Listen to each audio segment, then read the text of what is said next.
Ngayon, yun yung unang mensahe tungkol kay Sarah, no? Hindi naman ako humingi ng mensahe sa kanya. So, kusa lang na napumasok. So, gusto ng Diyos siguro na magkaroon tayo ng Zoom at mayroong pag-usapan. Kaya siguro nagkaroon ng mensahe. So, sa inyo, ano bang ibig sabihin niyan ng mensahe na yan? Ito yung paliwanag ko, interpretation ko dito na narinig naman natin yan, na noon pa, ilang taon na, halos, sobra na siguro sa taon, na gusto nilang i-impeach si Sara. Dahil nga sa isyo na gusto nila sirain ng mga Duterte. Gawa nung sa repression nila sa pagdating ng eleksyon ng 2028. Kasi pag nasira nila, eh, wala na silang mabigat na kalaban. So, ang hindi nila naisip na kahit sino mga Duterte ang tatakbo, dahil maganda ang record ng Davao dahil sa mga Duterte, wala pa rin silang lusot. Dahil pag may impeachment sila ni Sara, may impeachment nila si Sara, may impeach nila, meron pang mga Duterte na tatakbo. Kung wala mang Duterte na tatakbo, meron pa rin mga Duterte pa rin na partido. Kaya malabong sabihin nilang sa partido ng mga kabilang na makaupo. Ito, sa labas lang to sa mensahe, sabi ko lang na ang mensahe nito na ipinarating ng Diyos na gusto nila si Sarah na pababain yung pag bumaba na sa hagdan. Malino yon. Gusto nila si Sarah na pababain o i-impeach. Bakit? Kasi nga, yung notebook, ang ibig sabihin nun, maraming ah, nalalaman si Sarah tungkol sa mga katiwalian o mga pamalakad ng administrasyon na hindi naayon sa batas sa gobyerno o pangsarili lang nila ang ginagawa nila. Tulad ng korupsyon, tulad ng mga lagayan ng marami yung marinig ninyo tungkol doon sa mga ah, sa casino, sa BIR, sa customs, so marami yan. So, alam ni Sarah yan lahat. Kaya gusto nila si Sarah na matanggal o ma-impeach. Pero hindi bumaba sa Sarah, di ba? Hindi siya na-impeach. Kaya yun yung pag-akyat niya sa hagdan. Na dahil nga takot na takot si Sarah nung pag-akyat niya sa hagdan, nakita ko siya, tinanong ko nga na bakit ka takot na takot. Ah, yung sa unang-una niyan, nagkakaroon talaga siya ng worry. Dahil nga, ang kalaban niya mismo, ang administrasyon. Dahil alam ni Sarah din na maraming mga kalaban niya. Kung pansin niyo yung babae na nag-iba-iba ang mukha, ibig sabihin, marami sila na gustong i-impeach si Sarah o gusto bababain si Sarah. Nagkapi-kampi sila, kumbaga.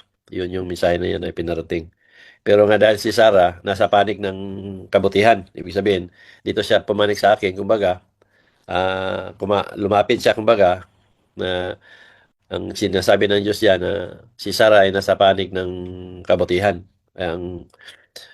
Yung pagtitik ko sa babae na yon na sinasabi ko na may pangusap ang mata ko at sabi ko na bakit ninyo hinahamon si Sarah, ang sinasabi doon na ah, hindi ninyo basta-basta na ma-impeach o matanggal si Sarah. Dahil kung mapansin ninyo, yung sa hawak ng babae na notebook na manipis kumpara sa kay Sarah, ang ibig sabihin doon, wala silang sapat na katibayan na kung ano man yung aligasyon nila kay Sarah tungkol doon sa budget na sinasabing hindi may paliwanag ni Sarah tungkol doon sa budget niya. 750 ba yun? Million? So, yun yung hawak lang nilang ah, katibayan na maaaring ground na mai-impeach si Sarah. So, hindi sapat ng kasi naipaliwanag naman ng ah, yun, ah, audit na nagastos nga ni Sara sa tamang paggastusan doon sa ano sa Department of Education. So wala silang maging ground na para ma-impeach si Sara. Kaya yung babae na yung sinasabi ko sa pangusap ko na ano ako lang nakakaalam noon na sabi ko na walang masama na mananaig sa kabutihan. Kumbaga. So kaya hindi sila makalapit kay Sara dahil alam talaga nila na si Sara nasa panig ng kabutihan at hindi rin siya nag-iisa. Kumbaga, mahirapan sila na magpa-impeach kay Sara. Yun yung mensahe dito na ipinarating. So, isa itong ano, yung nangyayari sa atin ngayon sa out of sa mensahe. ah Maging wake up call ito ng lahat ng mga Pilipino o kapwa Pilipino. Ah, sa haba ng panahon Tagal mula pa naman noon ho. Paano na kaya yun? ang kalakalan natin sa Pilipinas pagdating sa eleksyon. Ah, Binoboto natin ng mga isama ko na sa sarili ko ano kahit hindi ko gawain ito. Ibinoboto natin ng mga taong ah, binibili ang mga boto ninyo. Sino ang bumibili ng mga boto ninyo mula noon pa? Lahat ng mga politiko mula sa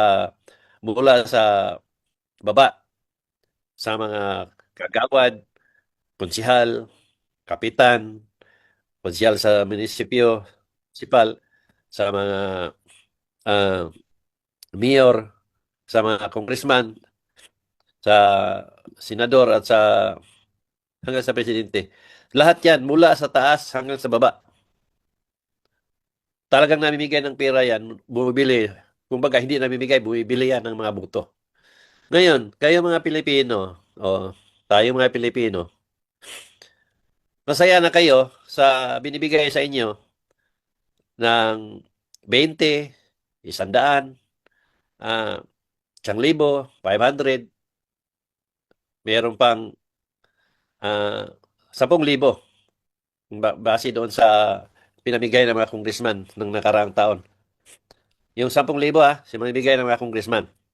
Kumbaga, binibili na boto ng isang mga sa mga botante, 10,000. Dinadaan nila sa kung ano-ano ang mga ano na yon, yung mga tupad, kung ano pa. Yun.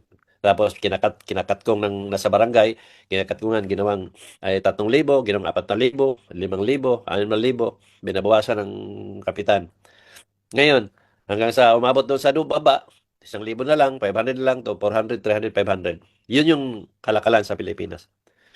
Ngayon, titingnan ninyo mismo kung ano ang nangyari sa bansa natin, sa ginagawa ninyo na ang mga boto ninyo ay binibinta. Masaya na kayo sa 3,000 sa panahon ng eleksyon. Sino ang nagdusa ngayon? Kayo din ang nagdusa. Di ba? Anong ginawa ng mga nakaupo ngayon sa gobyerno? Diyan pa lang sa congressman. Sila mismo magnanakaw, lantaran ang pagnanakaw nila. Di ba? Yung sa Senado, lantaran ang pagtatakip nila sa mga tunay na salot ng lipunan. Di ba?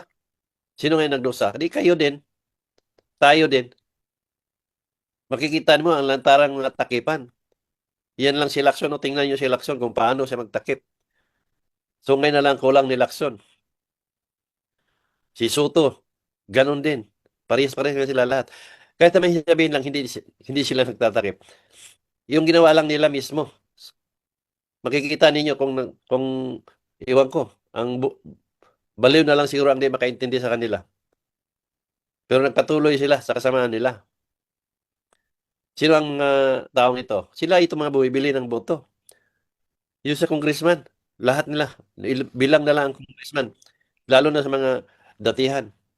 Itong mga kumukontra ngayon na mga congressman na hindi pumapabor sa gusto ng mga datihang congressman, ito mga baguhan.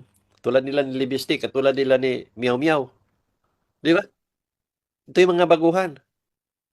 Ito yung mga binoboto ninyo na namili ng Binibili ang boto ninyo. Sino ngayon nagdusa? Di kayo din o tayo din. Wala na silang ginawa. Matapos na lang ang termino ng presidente. Walang ginagawa. Pahirap ng pahirap ang Pilipinas. Lugmok ng Pilipinas. Yun yung bunga ng pagbinta sa mga boto ninyo. Sino ngayon ang sisihin ninyo? Yung gobyerno? Yung nakaupo? Sisihin ninyo rin ang sarili ninyo. Kasi kalakala na yan ninyo na panahon ng eleksyon, tuwang-tuwa kayo na magkapira kayo. Ngayon, din nyo yung makikita ngayon. Hindi lang sa panahon ngayon, sino ang nawalan? Kayo mismo, ang mga sumusunod na henerasyon ninyo, sa mga anak ninyo, ang magdusa. Kaya sa sunod na eleksyon, dapat matuto kayo mag-isip ng tama. Dahil pag hindi niyo gagawin yan, talagang ako'y ang Pilipinas sa mawala. Kung maaari nga, ang eleksyon, mano-mano. Mas maganda pa yung eleksyon na mano-mano. Kaysa eleksyon na, ano, yung computerized. Tingnan ninyo, maraming hindi naman binoto ng tao pero nanalo. Di ba? Ilan dyan ang pinagsigawan ng mga kalaban nila na hindi naman nanalo pero nakaupo. Yan sa mga congressman. Kasi binabayaran nila ang kumilik. Nabibili ang kumilik. Basta makabayad ka, makabigay ka ng pera sa kumilik, panalo ka. Yun ang nangyari dyan ngayon sa Pilipinas. Kaya, suma total, mula pa noon na pinagsigawan ko sa inyo, ang mensahe ng Diyos na binansagan niya ang Pilipinas na makasalanang bansa. Iyang lahat, makikita natin kung gaano kasama at makasalanan ang Pilipinas. Yun ang lagi ko sinasabi. Himay-himayin man natin ang mula sa baba hanggang sa taas.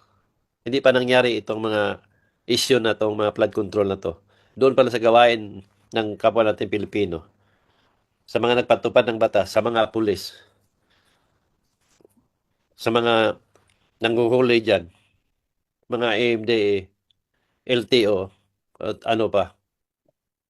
Kaya kita ninyo, puro panglalamang sa kapwa. Puro pang abuso sa kapwa.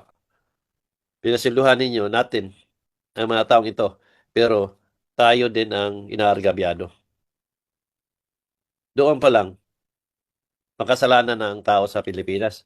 Dagdag pa itong mga politiko na nakaupo sa gobyerno na pinasweldo natin sa mga taxes natin at yun din ang ginawa sa atin. Nakaw ang pira natin. Ngayon, yung inuutang ni Marcos, sino ang magbabayad yan? Tayo pa rin mga Pilipino.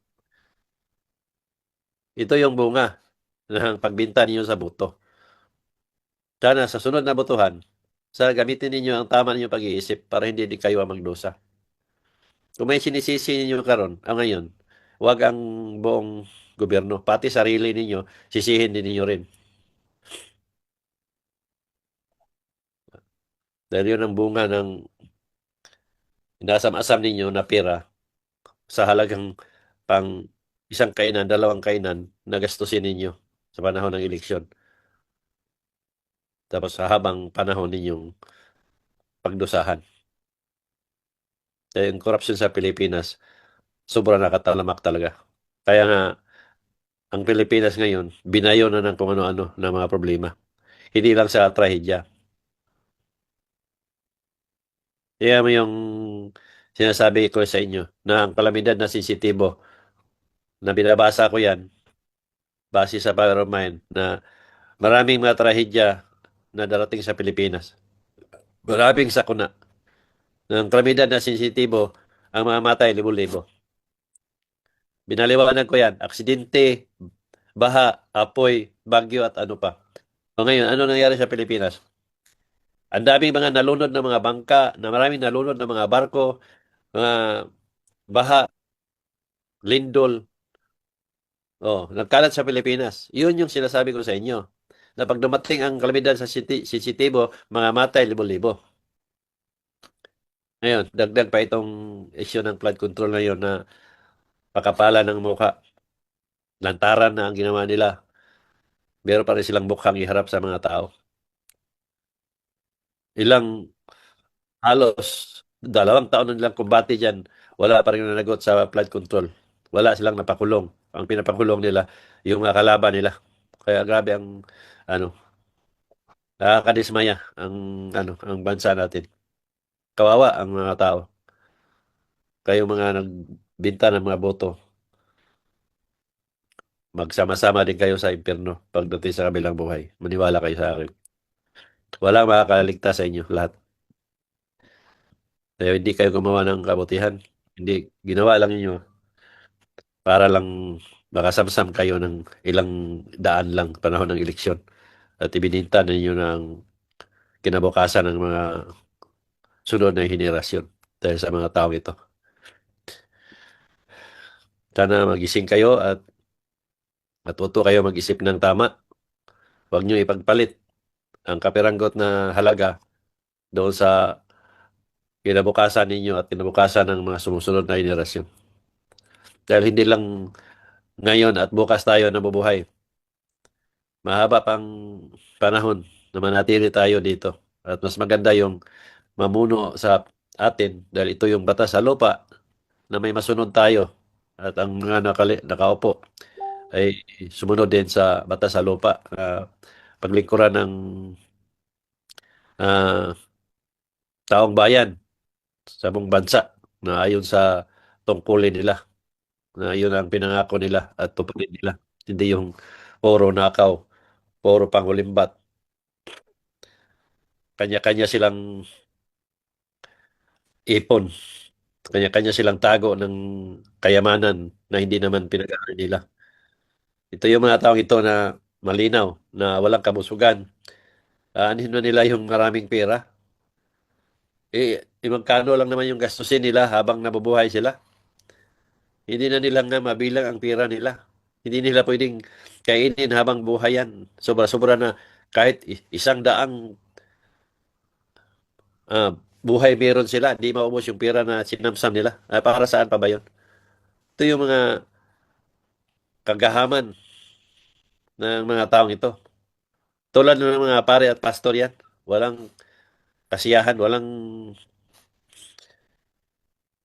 mga, iwan ko ba, demonyo na talaga ang nasa kalooban ng tao sa Pilipinas. Kahit saan natin marinig, sa first time ko narinig ng ganito sa Pilipinas.